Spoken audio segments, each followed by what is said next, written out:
शांति। 6/8/2022 की मुरली है।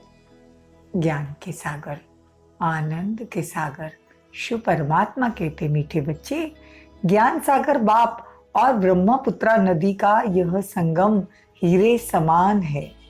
यहाँ तुम बच्चे आते हो कौड़ी से हीरे जैसा बनने। ब्रह्मपुत्र नदी और सागर का मिलन हीरे समान है। प्रश्न है, सतयुगी राजधानी की स्थापना कब और कैसे होगी?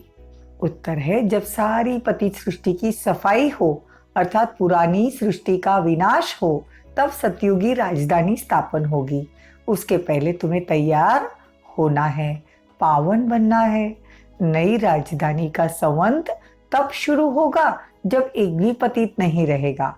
यहाँ से संवंत शुरू नहीं होगा। बल राधे कृष्ण का जन्म हो जाएगा, लेकिन उस समय से सतयुग नहीं कहेंगे, अंडरलाइन। वह जब लक्ष्मी नारायण के रूप में राजगद्दी पर बैठेंगे तब संवंत प्रारंभ होगा। तब कहेंगे आत्माएं, तब तक आत्माएं आती जाएगी, मतलब परमधाम से नीचे आत्माएं आती जाएगी। यह सब विचार सागर मंथन करने की बात है। किसी को लगता कृष्ण का जन्म होगा और सतयुग शुरू होगा। बाबा कहते नहीं, ये पुरानी दुनिया में, पतित दुनिया में ही एंड में राधे कृष्ण का जन्म होगा, लेकिन वो जब बड़े होंगे 25 से 35 साल तक उनका राज्याभिषेक होगा, मतलब राज तिलक होगा। तब से वो संवंत शुरू होगा। 1-1-1, 1-1-1।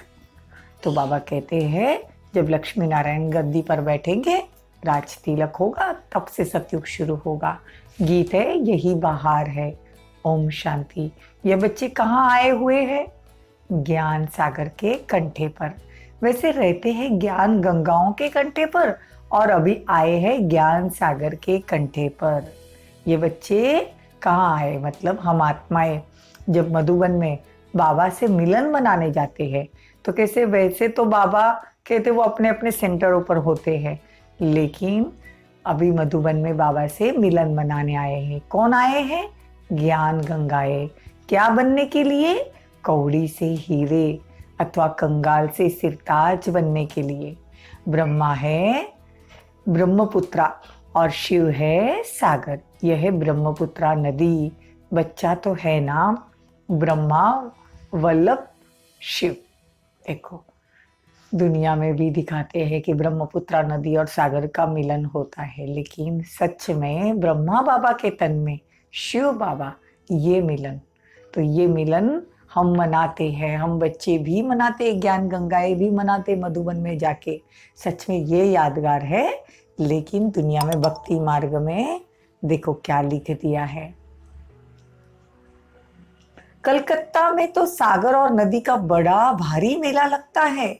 वहाँ गंगा, ब्रह्मपुत्रा और सागर मिलते हैं। 3 संगम बोलते हैं ना। तो ब्रह्मपुत्रा में और भी नदियां मिलती है। मुख्य है ब्रह्मपुत्रा और सागर का संगम। उसको ही कहेंगे डायमंड हार्बर।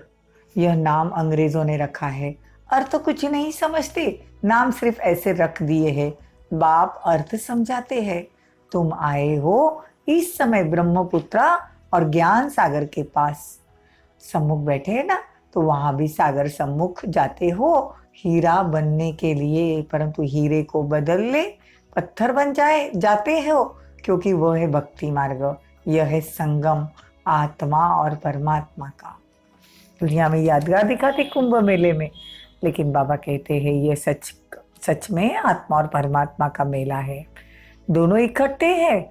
ये वह जड़ है, यह चैतन्य है। दुनिया में जड़ नदियों का मिलन दिखाते बाबा कहते यहाँ चैतन्य है। यहाँ कहाँ भी जाता है, यह तो कहा भी जाता है। तो बच्चों को हमेशा ये समझना चाहिए कि ब्रह्मपुत्रा और सागर दोनों इकट्ठे हैं चैतन्य में। यह जैसे कि हीरे बनने का संगम हो गया। तुम हीरे जैसे बनो। यह है ब्रह्मपुत्रा और एडॉप्टेड ज्ञान गंगाएं। आज बाबा कुंभ के मेले की याद दिला रहे हैं। बाबा कहते हैं कुंभ के मेले में नदियों का मेला होता है और यहाँ पे सच में आत्मा और परमात्मा का मेला होता है। बाबा कहते जल्दी जल्दी अभी पतित दुनिया में सब हिसाब किताब खत्म कर कर वापिस चलो, एक भी पतित न रहे तब पावन दुनिया आएगी। तुम इस समय सारी दुनिया पतित है, बाबा उसको पावन बनाने आए। तो बाबा कहते हैं नई दुनिया का संवंत कोई पूछे तो समझाना चाहिए। जब महाराजा महारानी तख्त पर बैठते हैं तब नया संवंत शुरू होता है। जब तक नया संवंत शुरू हो तब तक पुराना जरूर कायम रहेगा। यहाँ से संवंत शुरू नहीं होगा, मतलब राधे कृष्ण जन्मेंगे और संवंत शुरू नहीं होगा। हम ब्राह्मण भल नए हैं, परंतु दुनिया अथवा सारी पृथ्वी थोड़ी नहीं है। अभी है संगम, कलयुग के बाद सतयुग आएगा।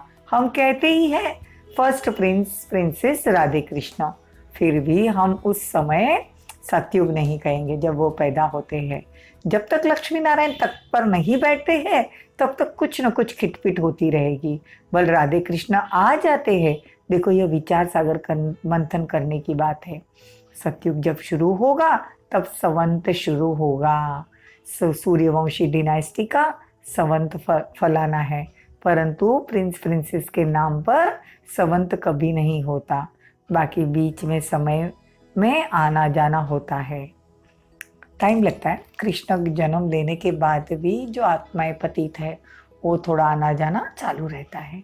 मनुष्य समझते भगवान के पिछाड़ी बहुत धक्का खाया भगवान से मिलने, परंतु भगवान तो मिलता ही नहीं।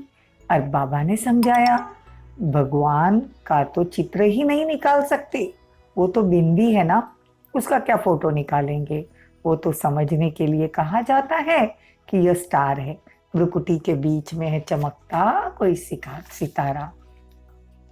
तो बच्चियां भ्रुकुटी में तिलक लगाती है ना, ये सुना हुआ है ना कि आत्मा का निवास स्थान भ्रुकुटी में है, तो स्टार लगाती है। सच्चा तिलक अगर कहे तो वो है राजाई का तिलक, फिर बड़ा होता है वो स्थूल राज तिलक मिलता है। तुम बच्चों को ज्ञान आ जाता है कि फिर आत्माओं को अब राज तिलक मिलता है। आत्मा समझती है अभी हमको परमपिता परमात्मा से राज तिलक मिलेगा। देखो परमात्मा से हमको राज तिलक मिलता है। बाबा आकर राजयोग, सहज राजयोग सिखाते हैं, ज्ञान बताते हैं, उनको ही ज्ञान का सागर कहेंगे ना। तो यह नदियों का मेला हो गया। तो बाबा कहते हैं कि बच्चों को खड़ा हो जाना चाहिए। ये सब बातें बाबा कहते बच्चों ने अच्छे से समझानी चाहिए। अभी दुनिया में परमात्मा को तो कोई जानते ही नहीं, ना उनका नाम रूप देश काल कुछ भी नहीं जानते। सिर्फ भल शिव के मंदिर में जाते हैं, सिर्फ लिंग का नाम रख दिया। बाबा का नाम अविनाशी है, शिव बाबा रचयिता है, उनकी रचना भी एक है और अनादि है। कैसे अनादि है वो बाप बैठ समझाते हैं।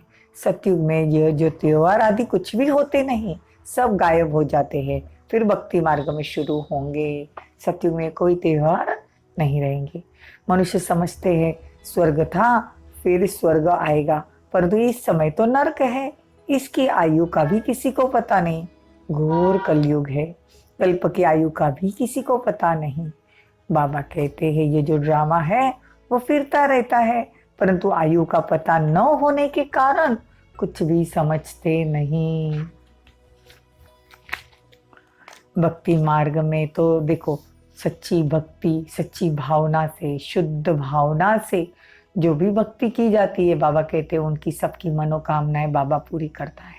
लेकिन अशुद्ध भावना अगर आप रखते हो तो उसकी भावना रावण पूरी करता है। तो अभी तुमको ज्ञान सागर से सारा ज्ञान बुद्धि में बिठाया है ना, सब तो नहीं समझेंगे, जो कल्प पहले वाले हैं वही निकलते रहेंगे।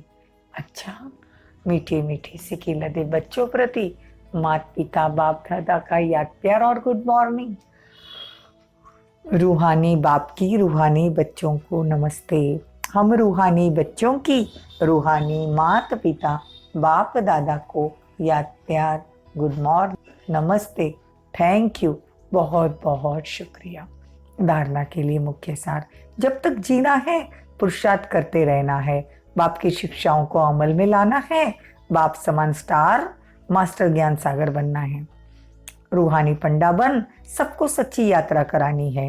हीरे जैसा बनना और बनाना है। वरदान। श्रेष्ठ और शुभ वृत्ति द्वारा वाणी और कर्म को श्रेष्ठ बनाने वाले विश्व परिवर्तक भव। जो बच्चे अपनी कमजोरियों वृत्तियों को मिटाकर शुभ और श्रेष्ठ वृत्ति धारण करने का व्रत लेते हैं, उन्हें यह सृष्टि भी श्रेष्ठ नजर आती है। वृत्ति से दृष्टि और कृति का कनेक्शन है। कोई भी अच्छी व बुरी बात पहले वृत्ति में धारण होती है, फिर वाणी और कर्म में आती है। वृत्ति श्रेष्ठ होना माना वाणी और कर्म श्रेष्ठ होना, सीधा कनेक्शन। हमारे मन में जो है वही हमारे मुख से निकलता है, वही हमारे कर्म बनते हैं। तो बाबा कहते हैं तुम्हारी वृत्ति ही श्रेष्ठ हो तो कर्म और वाणी अपने आप श्रेष्ठ हो जाएगा। वृत्ति से ही वाइब्रेशन और वायुमंडल बनता है। श्रेष्ठ वृत्ति का व्रत धारण करने वाले विश्व परिवर्तक स्वतः ही बन जाते हैं। स्लोगन। विदेही व अशरीरी बनने का अभ्यास करो तो किसी के भी मन के भाव को जान लेंगे। ओम शांति। ओम शांति।